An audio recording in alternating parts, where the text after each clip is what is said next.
साथियों, आप सभी का इस प्लेटफॉर्म पर स्वागत है। यहाँ पर हम लोग आगामी RO-ARO 2023 के लिए जो है टेस्ट सीरीज देख रहे हैं और इसी कड़ी में हम लोग GS वर्ल्ड कोचिंग संस्था के द्वारा जो टेस्ट सीरीज कराई गई है उसी में से एक टेस्ट पेपर को यहाँ पर हम लोग सॉल्व करेंगे और इसके 140 प्रश्नों में से जो 70 प्रश्न शुरुआत के हैं उसको एक वीडियो में और शेष बचे हुए 70 प्रश्न को नेक्स्ट वीडियो में कवर करेंगे। तो ये प्रश्न जो आपके GS के हैं ये आपके RO-ARO, APS या जो आगामी यूपी पीसीएस 2024 होगा उन सभी के लिए समान रूप से महत्वपूर्ण आपके लिए होंगे। चलिए प्रारंभ करते हैं।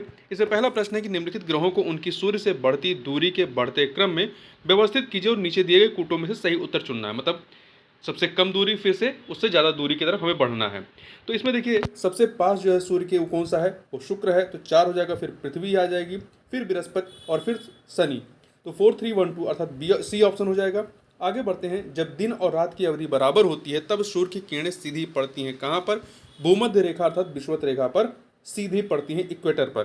तो देखिए सूर्य वर्ष में 2 बार 21 मार्च और 23 सितंबर को भूमध्य रेखा पर लंबवत चमकता है। वर्ष की इन दो तिथियों अर्थात 21 मार्च और 23 सितंबर को पृथ्वी के दोनों गोलार्धों में दिन एवं रात की अवधियां बराबर अर्थात 12-12 घंटे की होती हैं। आगे बात करते हैं। 2 सूचियां दी गई हैं, इन दोनों सूचियों को हमें सुमेलित करना है। देखिए इसमें आप इसमें मैच कराइए। तो जो आपका निहारिका परिकल्पना है, निहारिका परिकल्पना किसके द्वारा दिया गया है? तो निहारिका परिकल्पना जो है लाप्लास के द्वारा, तो इसको 3 से मिला दीजिए। ग्रहाणु परिकल्पना ये चैम्बरलेन तथा मोल्टन के द्वारा 1 से मिलाइए। द्वैतारक परिकल्पना ये HL रशल तथा ली टी लिटन के द्वारा दी गई है, तो इसको 4 से मिला दीजिए। और वहीं अंतर तारक धूल परिकल्पना यह जो है ऑटो शिम्ड के द्वारा दी गई है, 2 से मिला दीजिए। तो 3142 अर्थात सी ऑप्शन हो जाएगा। आगे बढ़ते हैं। अगला है परतदार चट्टानों के विषय में दिए गए निम्नलिखित कथनों पर हमें विचार करना है। 4 कथन यहाँ पर दिए गए हैं, बताना है इनमें से कौन से सही हैं। तो देखिए इसमें पहला कथन जो परतदार चट्टानें हैं उनके बारे में, ये चट्टानें पृथ्वी की सतह पर जलीय तंत्र द्वारा निर्मित होती हैं, कथन सही है। दूसरा, इनके निर्माण में पूर्व विद्यमान चट्टानों का क्षण सम्मिलित होता है, ये भी सही है। तीसरा, परतदार चट्टानें जीवाश्महीन होती हैं, नहीं, इसमें जीवाश्म पाया जाता है, तो तीसरा वाला कथन आपका गलत हो गया। चौथा, इन चट्टानों में परतें पाई जाती हैं, ये सही है। तो पहला दूसरा चौथा था, बी ऑप्शन हो जाएगा। आगे बढ़ते हैं। क्वेश्चन नंबर 5 देखते हैं। निम्नलिखित में से कौन समूह से संबंधित नहीं है? निम्नलिखित में से कौन समूह से संबंधित नहीं है? तो इसमें देखिए नीश, बालुका पत्थर, चूना पत्थर, शैल।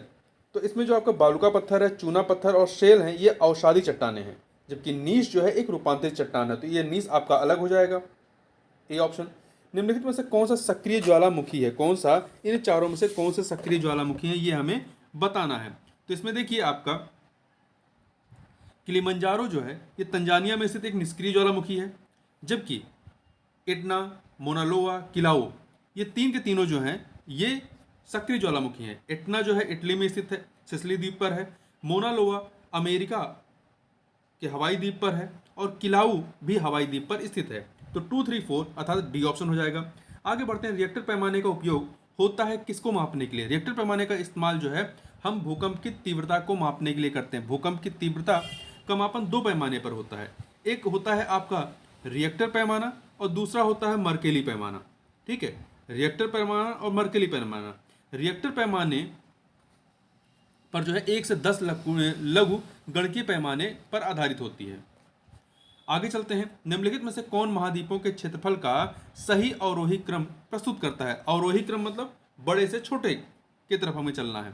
तो इसमें देखिए आपका सबसे बड़ा इन चारों में अफ्रीका है, फिर आपका उसके बाद उत्तरी अमेरिका, फिर अंटार्कटिका, फिर यूरोप आएगा। तो ये क्रम हो जाएगा सी ऑप्शन। निम्नलिखित महाद्वीपों में प्रति व्यक्ति भूमि सर्वाधिक कहां पर है? तो सर्वाधिक भूमि आपका कहां पे है प्रति व्यक्ति? ऑस्ट्रेलिया में है। कहां पर है? ऑस्ट्रेलिया में है। तो नहीं, हाँ ठीक है। विश्व बैंक के आंकड़ों के अनुसार ऑस्ट्रेलिया महाद्वीप में प्रति व्यक्ति भूमि सर्वाधिक है। ऑस्ट्रेलिया का बड़ा भाग मरुस्थल है या अर्धशुष्क भूमि है। यहाँ पर जनसंख्या का घनत्व 2.8 प्रति वर्ग किलोमीटर, ठीक है, प्रति वर्ग किलोमीटर। 1 वर्ग किलोमीटर में 2.8 लोग रहते हैं, लगभग 3 लोग रहते हैं। आगे बात करते हैं। निम्नलिखित में से किस एक महाद्वीप में उसके संपूर्ण क्षेत्रफल में मैदानी भाग का प्रतिशत सर्वाधिक है? तो इसमें देखिए आपका यूरोप में जो है यूरोप में मैदानी क्षेत्र ज़्यादा है। तो यूरोप एवं दक्षिण अमेरिका दोनों ही महाद्वीपों में अधिक मात्रा में मैदानी भाग का विस्तार है। प्रतिशतता की दृष्टि से यूरोप में मैदानी भाग का प्रतिशत अधिक है, जबकि क्षेत्रफल की दृष्टि से यदि आप कहते हैं तो दक्षिण अमेरिका हो जाता है। यहाँ प्रश्न में क्या पूछा, प्रतिशत के हिसाब से, तो ध्यान रखिएगा, यदि प्रतिशत के हिसाब से पूछेगा तो यूरोप है, यदि क्षेत्रफल के हिसाब से पूछेगा तो दक्षिण अमेरिका हो जाएगा। विश्व की सर्वाधिक लंबी पर्वत श्रृंखला कौन सी है, तो एंडीज जो है, एंडीज ये दक्षिण अमेरिका की प्रमुख एवं विश्व की सबसे लंबी पर्वत श्रृंखला है। इसकी लंबाई जो है लगभग 7,200 किलोमीटर है और इसका सर्वोच्च शिखर जो है वो अंकांगुआ है, अंकांगुआ।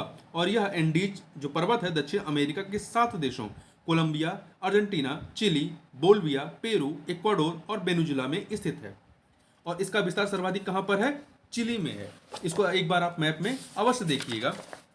आगे चलते हैं, क्वेश्चन नंबर 12 देखते हैं। आल्पस पर्वत श्रेणी निम्न में से किस देश का हिस्सा नहीं है, मतलब इसका विस्तार किस देश में नहीं है। तो आल्पस पर्वत देखिए यह यूरोप में विस्तारित है और यह आपका फ्रांस हो गया, जर्मनी होगा, ऑस्ट्रिया, इनमें इसका विस्तार है। फ्रांस, जर्मनी, ऑस्ट्रिया, स्विट्जरलैंड में, परंतु इसका विस्तार इंग्लैंड में बिल्कुल नहीं है। आगे चलते हैं और ध्यान रखिए इसकी सर्वोच्च शिखर जो है माउंट ब्लॉक है, माउंट ब्लॉक। निम्नलिखित में से कौन सुमेलित नहीं है, मरुस्थल और देश कौन सा सुमेलित नहीं है।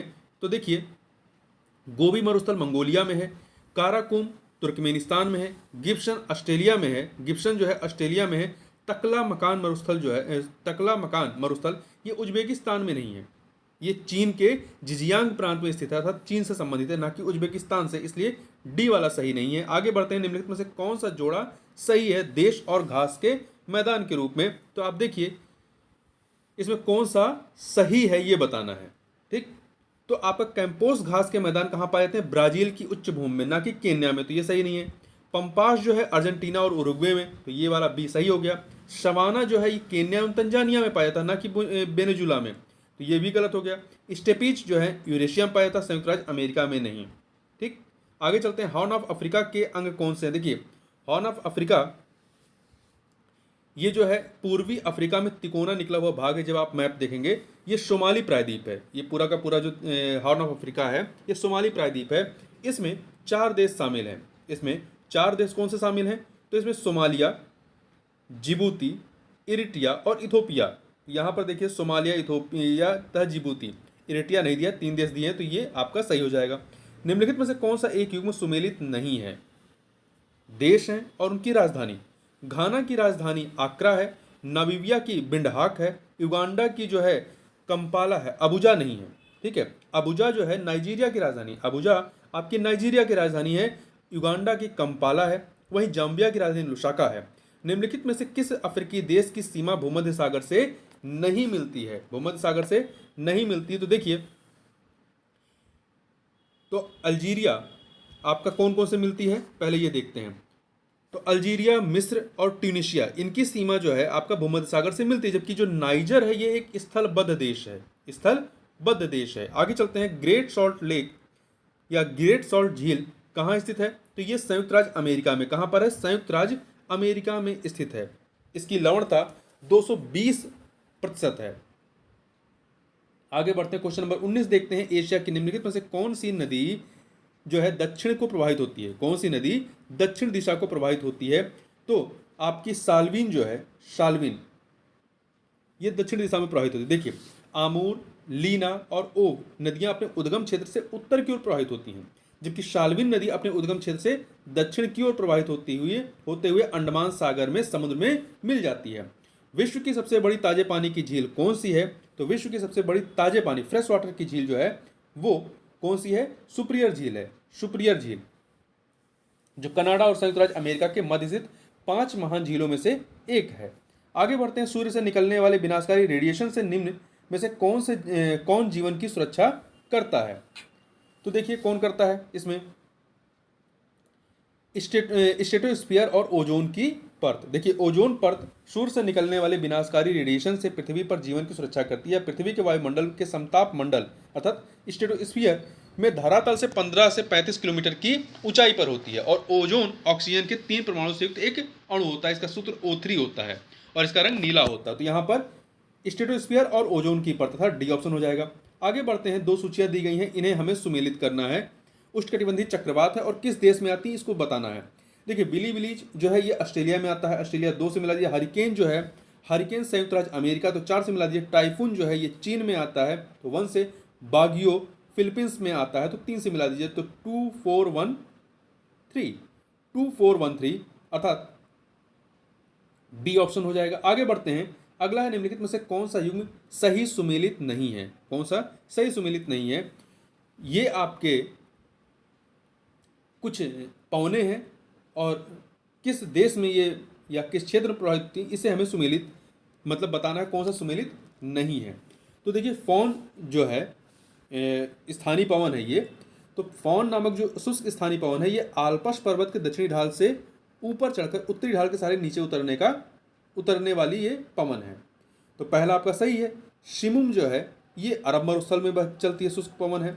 शांता आना जो है ये दक्षिण कैलिफोर्निया मतलब यूएसए में प्रवाहित होती है, बहती है, ना कि न्यूजीलैंड में। तो सी वाला सही नहीं है। खमशिन मिस्र में, ये सही है। आगे बात करते हैं निम्नलिखित में से कौन सा पृथ्वी के अधिकतम प्रतिशत क्षेत्र पर फैला हुआ है। तो पृथ्वी के लगभग 1/3 भाग पर शुष्क प्रदेश का विस्तार है। किसका? शुष्क प्रदेश का विस्तार है, जो अन्य सभी भौगोलिक क्षेत्रों से अधिक है। अगला क्वेश्चन है 25, रेशम उत्पादन में भारत का विश्व में कौन सा स्थान है। रेशम उत्पादन में भारत का विश्व में दूसरा स्थान है। कौन सा स्थान है? दूसरा स्थान है। विश्व में रेशम का सबसे बड़ा उत्पादक चीन है। आगे चलते हैं, अगला है निम्न देशों में से कौन विश्व में लौह अयस्क का बृहत्तम उत्पादक है। तो देखिए विश्व में 5 सबसे बड़े जो लौह अयस्क के उत्पादन करने वाले देश हैं उसमें आपका ऑस्ट्रेलिया नंबर 1 पर है, ब्राजील दूसरे पे है, चीन तीसरे पे है, भारत चौथे पे है और रूस 5वें पे है। तो यहाँ पे ऑस्ट्रेलिया नंबर 1 पर आ जाएगा। अगला प्रश्न है कि दक्षिण पूर्वी एशिया का सबसे बड़ा खनिज तेल उत्पादक देश कौन सा है। तो यह है आपका इंडोनेशिया। कौन सा देश है? इंडोनेशिया है। यूरेनियम का सर्वाधिक भंडार कहां पर अवस्थित है। तो यूरेनियम का सर्वाधिक भंडार आपका ऑस्ट्रेलिया में अवस्थित है। कहां पर? ऑस्ट्रेलिया में अवस्थित है। आगे चलते हैं और ध्यान लें ये सर्वाधिक भंडार है, जबकि कजाकिस्तान जो है विश्व में यूरेनियम का सबसे बड़ा उत्पादक देश है। अगला है, एक सेकंड, अगला प्रश्न है आपका बुशमैन का संबंध किससे है। बुशमैन एक जनजाति है, आदिम जनजाति। तो बुशमैन का संबंध जो है कहां से है? कालाहारी मरुस्थल जो कि दक्षिण अफ्रीका में विस्तारित है। केवल दक्षिण अफ्रीका में नहीं बल्कि दक्षिण अफ्रीका, जिम्बाब्वे, बोत्सवाना, नामीबिया आदि इन क्षेत्रों में विस्तारित है। तो यहाँ पर जो है बुशमैन जनजाति पाई जाती है। बलियारिक द्वीप समूह कहाँ स्थित है। बलियारिक द्वीप समूह जो है आपका भूमध्य सागर में, मेडिटेरियन सी में स्थित है। तो ये बलियारिक द्वीप समूह पश्चिमी भूमध्य सागर में स्पेन के तट के पास स्थित है। यह स्पेन का स्वायत्त क्षेत्र है। आगे बढ़ते हैं, निम्नलिखित में से भारत के संदर्भ में क्या सही नहीं है। तो कौन सा इसमें कथन सही नहीं है ये बताना है। भारत पूर्णतः उत्तरी गोलार्ध में अवस्थित है, ये कथन सही है। समूचा भारत उष्णकटिबंधीय क्षेत्र में अवस्थित है, नहीं, ये कथन आपका सही नहीं है। देखिए इसका ये उष्ण और उपोष्णकटिबंधीय क्षेत्र में अवस्थित है, तो यहां बी वाला सही नहीं है। भारत में 28 राज्य, 8 केंद्र शासित प्रदेश हैं। भारत का उत्तर दक्षिण विस्तार पूर्व पश्चिम विस्तार से अधिक है, ये भी सही है। आगे बढ़ते हैं, अगला देखिए भारत का जो उत्तर दक्षिण विस्तार है, उत्तर दक्षिण विस्तार जो है वो आपका 3214 किलोमीटर है, जबकि पूर्व पश्चिम विस्तार जो है 2933 किलोमीटर है। आगे बढ़ते हैं, क्वेश्चन नंबर 32 देखते हैं। पश्चिम बंगाल की सीमा किन किन राज्यों से लगती है। पश्चिम बंगाल की जो सीमा है वो किन किन राज्यों से लगती है। तो इसकी पश्चिम बंगाल की सीमा आपकी 5 राज्यों, भारत के 5 राज्यों से लगती है। अब ये 5 राज्य कौन से हैं? इसमें असम है, सिक्किम है, झारखंड है, बिहार है और उड़ीसा है। तो ये 5 राज्य, सी ऑप्शन। निम्नलिखित में से किन राज्यों की सीमाएं 2 देशों की सीमाओं को स्पर्श करती हैं। तो इसमें आप देखें लद्दाख की सीमा 3 देशों पाकिस्तान, अफगानिस्तान व चीन से लगती है, जबकि सिक्किम की सीमा जो है वो भी 3 देशों नेपाल, चीन व भूटान। हमें यहाँ बताना है कि किन राज्यों की सीमाएं 2 देशों की सीमाओं से लगती हैं। उत्तराखंड की सीमा जो है वो 2 देशों, उत्तराखंड की सीमा 2 देशों से लगती है, नेपाल और चीन। वहीं मिजोरम की सीमा 2 देशों बांग्लादेश व म्यांमार से लगती है। असम की सीमा जो है वो 2 देशों बांग्लादेश व भूटान से लगती है। तो यहाँ उत्तराखंड और मिजोरम बी ऑप्शन हो जाएगा। आगे बढ़ते हैं, निम्नलिखित कथनों में से कौन सा एक सही नहीं है। पश्चिमी घाट का उत्तरी क्षेत्र जो है वो अपेक्षाकृत अधिक ऊंचाई पर है, ये कथन सही नहीं है। पश्चिमी घाट की सबसे ऊंची चोटी अन्नामुडी चोटी है, जिसकी ऊंचाई 2695 मीटर है और यह दक्षिणी क्षेत्र में स्थित है। इस प्रकार पश्चिमी घाट का दक्षिणी भाग ज्यादा ऊंचा है। आगे चलते हैं, तो इसमें आपका पहला वाला जो कथन है वो सही नहीं है।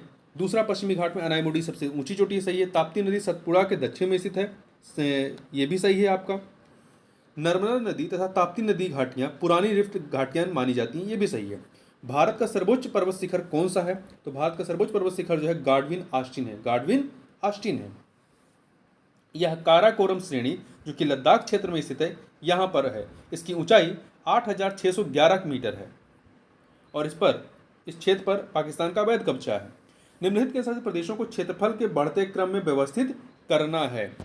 तो ये केंद्र शासित प्रदेश हैं, तो इसमें देखिए बढ़ते क्रम में सबसे छोटा इसमें चंडीगढ़ है, फिर उसके बाद उससे बड़ा दिल्ली, फिर उससे बड़ा अंडमान निकोबार, फिर उससे बड़ा लद्दाख है। निम्नलिखित कथनों में से कौन सा कथन सही नहीं है? तो देखिए, भारत के संविधान में अनुसूचित जनजाति की कोई परिभाषा नहीं दी गई है, ये कथन आपका सही है। कुल जनजाति जनसंख्या आधे से अधिक भाग, कुल जनजाति जनसंख्या का आधे से अधिक भाग उत्तर पूर्वी भारत में रहता है, उत्तर पूर्वी भारत में, तो ये कथन आपका सही नहीं है। देखिए, भारत में कुल जनसंख्या का 8.6% जनजातियां पाई जाती हैं। इनकी सर्वाधिक जनसंख्या मध्य प्रदेश, महाराष्ट्र, उड़ीसा में पाई जाती है। और वर्ष 2011 की जनगणना के अनुसार भारत का सबसे बड़ा जनजाति समूह जो भील जनजाति, ध्यान रखिएगा भील जनजाति है, और गोंड जो है दूसरे नंबर पे है। तो यहाँ पर आपका दूसरा वाला कथन जो है ये बी वाला ये सही नहीं है, जबकि जारवा जनजाति अंडमान निकोबार द्वीप समूह की प्रमुख जनजाति है और टोडा कहलाने वाले लोग नीलगिरी क्षेत्र में रहते हैं। आगे बात करते हैं, क्वेश्चन नंबर 38 देखते हैं। गंगा नदी की एकमात्र सहायक नदी जो मैदानी क्षेत्र से उद्गमित होती है, निम्नलिखित में से कौन सी है? तो यह जो है गोमती नदी। कौन सी है? गोमती नदी, जो कि मैदानी क्षेत्र से उद्गमित होती है। कहाँ से? पीलीभीत जिला के, उत्तर प्रदेश के पीलीभीत जिला के फुलहर झील से, ये गोमत ताल भी से कहते हैं, यहां से यह निकलती है। निम्नलिखित में से कौन सही सुमेलित है इन चारों में? तो देखिए, आपका लोनार झील कहाँ पे है? महाराष्ट्र में है, ये क्रेटर से निर्मित झील है, तो ये पहला सही नहीं है। नक्की झील गुजरात में नहीं, नक्की झील राजस्थान में है। सूरजकुंड झील उत्तराखंड में नहीं, सूरजकुंड हरियाणा में है। हमीरसर झील गुजरात में, ये सही है आपका, डी वाला सही है। आगे बात करते हैं, भारत के किस भाग में शीतकाल में वर्षा होती है? किस भाग में शीतकाल में वर्षा होती है? तो आपका कहाँ उत्तर पश्चिम और दक्षिण पूर्व में, उत्तर पश्चिम और दक्षिण पूर्व में शीतकाल में वर्षा होती है, इसलिए डी ऑप्शन आपका हो जाएगा। कौन सा? डी ऑप्शन, ए एंड सी। भारत में उत्तर पश्चिमी मैदानों तथा तमिलनाडु के तटीय क्षेत्रों में शीतकाल में वर्षा होती है। उत्तर पश्चिमी मैदानों में शीतकाल में होने वाली वर्षा का मुख्य कारण भूमध्य सागरीय क्षेत्र में उत्पन्न होने वाले पश्चिमी विक्षोभ हैं। पश्चिमी विक्षोभ से होने वाली वर्षा से पंजाब में गेहूं की खेती करने वाले किसानों को अधिक लाभ मिलता है, जबकि दक्षिण पूर्व भारत में तमिलनाडु के तटीय क्षेत्रों में उत्तर पूर्वी मानसून, मतलब जिसे लौटता हुआ मानसून कहते हैं, के कारण शीतकाल में वर्षा होती है। उत्तर पूर्वी मानसून बंगाल की खाड़ी से जलवाष्प ग्रहण करता है। जो लौटता हुआ मानसून है, ये जलवाष्प कहाँ से ग्रहण करता है? बंगाल खाड़ी से, और कभी कभी यह वर्षा तमिलनाडु और केरल में बाढ़ का कारण बन जाती है ठंडी में। आगे बढ़ते हैं, दो सूचियां दी गई हैं जलाशय और राज्य, इन्हें हमें सुमेलित करना है। तो भद्रा जलाशय कहाँ पे है? कर्नाटक, 1 से मिलाइए। भवानी सागर कहाँ पे है? तमिलनाडु में, तो 4 से मिला दीजिए। गांधी सागर कहाँ पे है? मध्य प्रदेश में, 2 से मिला दीजिए। राणा प्रताप सागर कहाँ पे है?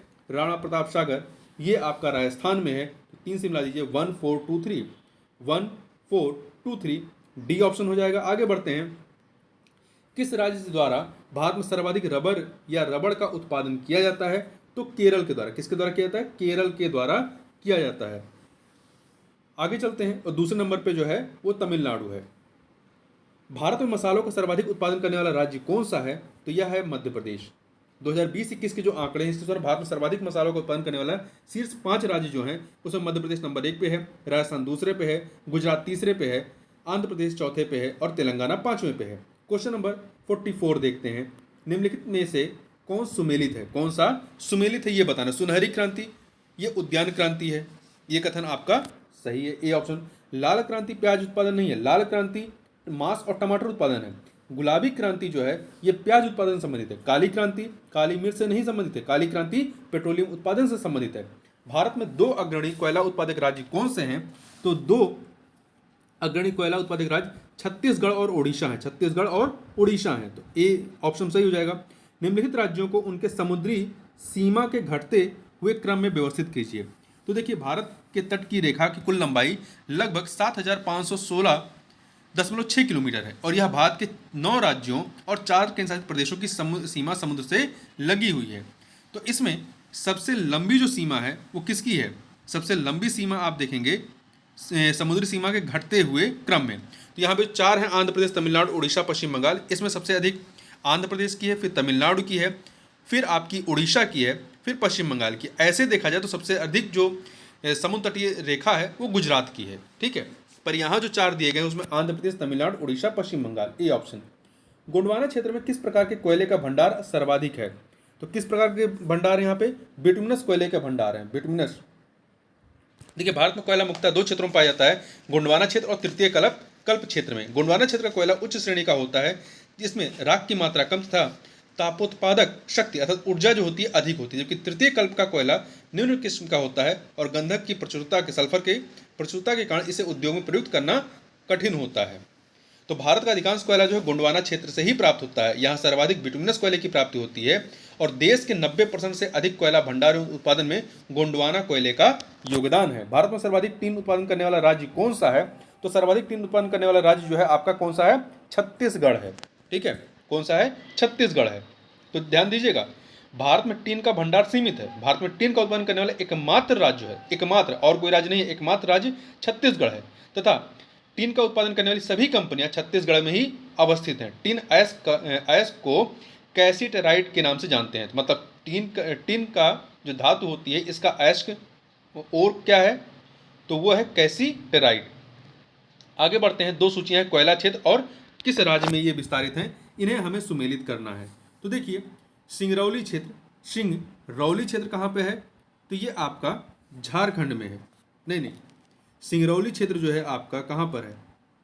ये इसका विस्तृत ये जो है आपका मध्य प्रदेश सिंगरौली और उत्तर प्रदेश के सोनभद्र जिले में विस्तृत है। तो यहाँ पर देखिए झारखंड है नहीं, जिसमें झारखंड नहीं है, सोन घाटी है। यहाँ 4 से मिला दीजिए। झरिया कोयला क्षेत्र जो है झारखंड के धनबाद जिले में है, तो 3 से मिला दीजिए। सिंगरेनी तेलंगाना में है, गोदावरी घाटी में अर्थात 1 से मिलाइए। कोरबा छत्तीसगढ़ के हसदेव नदी बेसिन क्षेत्र में स्थित है, हसदेव नदी बेसिन छत्तीसगढ़, 2 से मिलाइए। तो 4312 सी ऑप्शन हो जाएगा। क्वेश्चन नंबर 50 देखते हैं, भारतीय भूभाग में पाई जाने वाली मिट्टी का सर्वाधिक भाग कौन सा है? तो यहाँ पर सर्वाधिक कछारी मिट्टी पाई जाती है। भारत में सर्वाधिक कछारी मिट्टी पाई जाती है, 40%। कछारी अर्थात जिसे जलोढ़ मृदा या जलोढ़ मिट्टी कहते हैं, 40% भूभाग पर इसी का विस्तार है। आगे बात करते हैं, द्वितीय हरित क्रांति के संबंध में निम्नलिखित कथनों पर विचार कीजिए। 3 कथन दिए गए हैं, बताना इनमें से कौन सा सही है। तो आप देखिए, इसमें पहला, इसका लक्ष्य प्रथम हरित क्रांति में प्रयुक्त हो चुकी फसलों को छोड़कर अन्य फसलों के उत्पादन में वृद्धि करना, ये कथन आपका सही है। दूसरा, द्वितीय हरित क्रांति में पशुपालन, सामाजिक वानिकी तथा मत्स्य पालन को भी शामिल किया गया है, ये भी सही है। तीसरा, इसका लक्ष्य हरित क्रांति से अब तक लाभान्वित न हो सकने वाले क्षेत्रों में बीज, पानी, उर्वरक एवं तकनीकी का विस्तार करना है। तो ये 3 के तीनों कथन आपके जो हैं वो सही हैं, ठीक है। 1990 के दशक में, ध्यान रखिएगा, 1990 के दशक में जो है के मध्य से द्वितीय हरित क्रांति की अवधारणा का विकास हुआ। आगे बढ़ते हैं, तो यहाँ पर जो 51 का है, डी ऑप्शन सही हो जाएगा, सभी के सभी सही है। अगला है, 2 कथन दिए गए, कथन कांड का प्रश्न है, बताना है कौन सा सही है। भारत में पश्चिमी घाट की तुलना में पूर्वी तट में धान का उत्पादन अधिक होता है। पश्चिमी घाट की तुलना में पूर्वी तट में धान का उत्पादन अधिक होता है, ये कथन सही है। कारण, भारत के पूर्वी तट पर पश्चिमी तट की तुलना में अधिक वर्षा होती नहीं, पश्चिमी तट पर ज़्यादा वर्षा होती है, ठीक है। तो ये कथन आपका सही नहीं है। तो यहाँ पर कथन सही है, कारण गलत है। भारतीय शाक भाजी अनुसंधान संस्थान कहाँ पर स्थित है? भारत में शाक भाजी अनुसंधान संस्थान वाराणसी, उत्तर प्रदेश के वाराणसी में स्थित है। उसकी स्थापना 1999 में की गई थी, 1999 में की गई थी। आगे बात करते हैं, निम्नलिखित में से कौन सा सुमेलित है शिपयार्ड और राज्य के बारे में? तो देखिए, गार्डन रिच शिपयार्ड जो है कोलकाता, पश्चिम बंगाल, सही है। हिंदुस्तान शिपयार्ड ये आपका आंध्र प्रदेश में है। मझगांव कोच्चिन शिपयार्ड जो है आपका केरल में है और मझगांव शिपयार्ड जो है आपका महाराष्ट्र में है। क्वेश्चन नंबर 55 देखते हैं। 55 क्वेश्चन नंबर, दो सूचियाँ दी गई हैं, इन्हें हमें सुमेलित करना है, कौन सा सही है। देखिए, वृक्ष और किस क्षेत्र पाए जाते हैं। सागौन का वृक्ष जो है, इसका विस्तार अधिकांशतः मध्य भारत अर्थात मध्य प्रदेश, छत्तीसगढ़, उड़ीसा में पाया जाता है सागौन का। तो ये मध्य भारत हो गया आपका। दो से मिलाइए। देवदार जो है, देवदार वृक्ष पश्चिमी हिमालय में 2000 से 3000 मीटर की ऊंचाई पर मिलता है। तो ये आपका पश्चिमी हिमालय हो गया। पश्चिमी हिमालय, एक सेकेंड, तो हिमालय के उच्च क्षेत्र मतलब 4 से। सुंदरी, ये सुंदरवन पाए जाते हैं, सुंदरी सुंदरवन पाए जाते हैं, 3 से मिला दीजिए। शिनकोआ हिमालय के तराई क्षेत्र में पाया जाता है, 1 से मिला दीजिए। तो आपका हो जाएगा 2 2 4 3 1 अर्थात ए ऑप्शन हो जाएगा।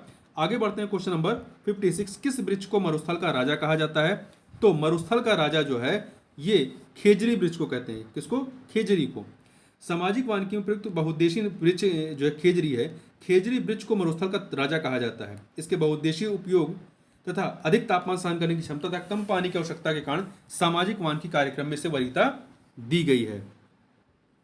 जबकि ये जो ब्यूटिया मोनोस्पर्मा है, ब्यूटिया मोनोस्पर्मा, ये ढाक अथवा पलाश का वृक्ष होता है, इसको जंगल की आग कहा जाता है। कौन सा जलप्रपात कर्नाटक में अवस्थित नहीं है।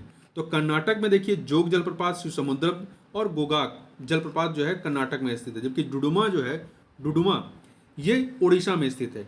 जोग जलप्रपात शरावती नदी पर है। शिवसमुद्रम जो है ये कावेरी नदी पर है। और गोकाक जो है घाटप्रभा नदी पर है। जबकि डुडुमा जो है मंचकुंड नदी पर है। अगला है कथन कारण का प्रश्न। कथन कारण का प्रश्न है हमारा। तो देखिए, भारत मूलतः एक मानसूनी देश है, कथन सही है। भारत उष्णकटिबंधीय अक्षांशों के बीच स्थित है, ये कथन जो है आपका सही नहीं है। ठीक है, पूरी तरीके से सही नहीं है, इसलिए कथन सही है, कारण गलत है। बी ऑप्शन हो जाएगा, बी ऑप्शन हो जाएगा। क्वेश्चन नंबर 59 देखते हैं। निम्नलिखित में से कौन सा युग्म सुमेलित नहीं है। तेल शोधन कारखाना एक तरफ है और किस राज्य में है। तो नुमालीगढ़ जो है आपका कहाँ पे, असम में है। बरौनी बिहार में है। नागापट्टनम जो है आपका तमिलनाडु में है। नुनमाटी जो है ये गुजरात में नहीं बल्कि असम में है, नुनमाटी। तो यहाँ पर डी ऑप्शन हो जाएगा। आगे बढ़ते हैं। परमाणु ऊर्जा उत्पादन हेतु किस स्थान पर भारी जल संयंत्र स्थापित नहीं है। किस स्थान पर नहीं है। तो देखिए आपका तलचेर में है, तालचेर उड़ीसा में यहाँ पर है। ठीक है, कैगा में नहीं है, कैगा में आपका नहीं है। जबकि हजीरा गुजरात में है, यहाँ पर है। कोटा राजस्थान में, थाल महाराष्ट्र में है, यहाँ पर भी है। Indian institute of ecology and environment कहाँ स्थित है। तो यह जो है आपका नई दिल्ली में। कहाँ पर है? नई दिल्ली में। Indian institute of ecology and environment की स्थापना विश्व पर्यावरण दिवस के अवसर पर वर्ष 1980 में नई दिल्ली में की गई थी। इसकी स्थापना पर्यावरणीय शिक्षा के मुद्दों को लेकर की गई, जिसमें लोगों को जागरूक कर पर्यावरण के संरक्षण पर बल दिया गया। इस संस्थान द्वारा 1972 के स्टॉकहोम सम्मेलन तथा 1975 के बेलग्रेड सम्मेलन की कार्यशाला पर फोकस किया गया। अगला है 62 नंबर क्वेश्चन। निम्नलिखित में से असुमेलित युग्म का चयन करना है। दिवस है और किस तारीख को मनाना है ये हमें बताना है। विश्व ओजोन दिवस 16 सितंबर को, सही है। विश्व पृथ्वी दिवस 22 अप्रैल को, ये भी सही है। विश्व जनसंख्या दिवस जो है 11 जुलाई, ये भी सही है। परंतु विश्व वानिकी दिवस जो है ये आपका 22 मार्च नहीं बल्कि 21 मार्च को होता है। विश्व वानिकी दिवस 21 मार्च को। निम्नलिखित में से कौन सा एक अजैविक घटक नहीं है। कौन सा एक अजैविक घटक नहीं है। तो देखिए, प्रकाश, मृदा, कार्बोहाइड्रेट ये अजैविक घटक है, जबकि उत्पादक जो है ये जैविक घटक है। अगला दो सूचियां हैं। परियोजना में प्रारंभ होने का वर्ष, इसे हमें सुमेलित करना है। तो देखिए, हाथी परियोजना 1992 की है, 1992, तो 3 से मिला दीजिए। लाल पांडा परियोजना 1996 की है, 1996, 4 से मिलाइए। बाघ परियोजना 1973 की है, 1 से मिलाइए। हंगुल परियोजना जो है ये 1970 की है, 2 से मिला दीजिए। 3412 सी ऑप्शन। एक जलीय जीव की सेहत ज्ञात करने के लिए किसकी गणना की जाती है। तो घुली हुई ऑक्सीजन की गणना की जाती है। ठीक है, बायोलॉजिकल ऑक्सीजन डिमांड, बीओडी की। आगे बात करते हैं क्वेश्चन नंबर 66 की। पारिस्थितिकी तंत्र में विभिन्न पोषण स्तर में ऊर्जा स्थानांतरण का नियम क्या कहलाता है। तो इसे जो है ऊर्जा स्थानांतरण का 10% का नियम भी कहा जाता है। यह इसकी स्थापना या इसको बताया किसने था, लिंडमैन। इसे लिंडमैन नियम भी कहा जाता है। मॉन्ट्रियल सम्मेलन 1987 में कौन सा बड़ा फैसला लिया गया था? तो देखिए, मॉन्ट्रियल सम्मेलन में एक अंतर्राष्ट्रीय सम्मेलन जो कि ओजोन परत से संबंधित है, ओजोन परत के संरक्षण से। इसमें कहा गया कि विकसित देश वर्ष 2000 तक पूरी तरह से सीएफसी उत्पादन पर प्रतिबंध लगाएंगे, ऐसा कहा गया था। तो इसमें पहला वाला जो कथन है वो सही है। विश्व वन्यजीव कोष WWF का प्रतीक चिन्ह क्या है? सफेद पांडा है। क्या है? सफेद पांडा है। इसकी स्थापना अप्रैल 1961 में की गई थी। यह एक गैर सरकारी संस्थान है जिसका मुख्यालय स्विट्जरलैंड में स्थित है। आगे बात करते हैं। कुछ वर्ष पहले तक गिद्ध भारतीय देहातों में आमतौर पर दिखाई देते थे, किंतु आजकल कभी कभार ही नजर आते हैं। इस स्थिति के लिए उत्तरदायी क्या है? इसके लिए जो है गोपस मालगू द्वारा रुग्ण पशुओं के उपचार हेतु जो एक प्रयुक्त औषधि है जिसे डाइक्लोफेनाक कहते हैं, ये दर्द निवारक इंजेक्शन के तौर पर इसका इस्तेमाल किया जाता है। इसकी वजह से ही जो है गिद्धों की मृत्यु होना प्रारंभ हुई ज़्यादा।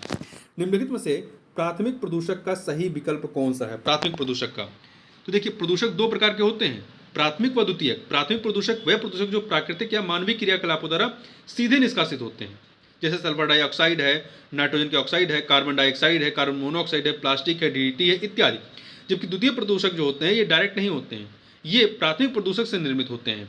ठीक है, तो इसमें आपका सल्फर डाइऑक्साइड है, H2SO4 है, HNO3 है, अमोनिया है, ओजोन है, स्मोग है इत्यादि है। तो यहाँ पर आपका कौन सा सही हो जाएगा? Plastic carbon monoxide. प्राथमिक नहीं, हमें प्राथमिक प्रदूषक बताना है कौन सा प्राथमिक प्रदूषक है। तो प्लास्टिक कार्बन मोनोऑक्साइड प्राथमिक प्रदूषक, जबकि ozone carbon dioxide, ammonia DDT, peroxyacyl nitrate ammonia ये आपके द्वितीयक में आते हैं। निम्नलिखित में से कौन सा पिरामिड सदैव सीधा होता है? कौन सा होता है? तो देखिए पारिस्थितिक पिरामिड तीन प्रकार के होते हैं, संख्या पिरामिड, बायोमास पिरामिड तथा ऊर्जा पिरामिड। जिसमें ऊर्जा पिरामिड जो होता है हमेशा सीधा होगा, ऊर्जा पिरामिड हमेशा सीधा होगा। संख्या पिरामिड सीधा भी हो सकता है, उल्टा भी, जैसे सीधा घास के मैदान में व तालाब में, उल्टा वन में होता है। ठीक है। बायोमास पिरामिड ये उल्टा सीधा दोनों हो सकता है, सीधा आपका स्थलीय पारिस्थितिक तंत्र में, जबकि उल्टा जलीय पारिस्थितिक तंत्र में होता है। तो इस प्रकार से इस वीडियो में बस इतना ही। मिलते हैं नेक्स्ट वीडियो में, तब तक के लिए बहुत बहुत धन्यवाद।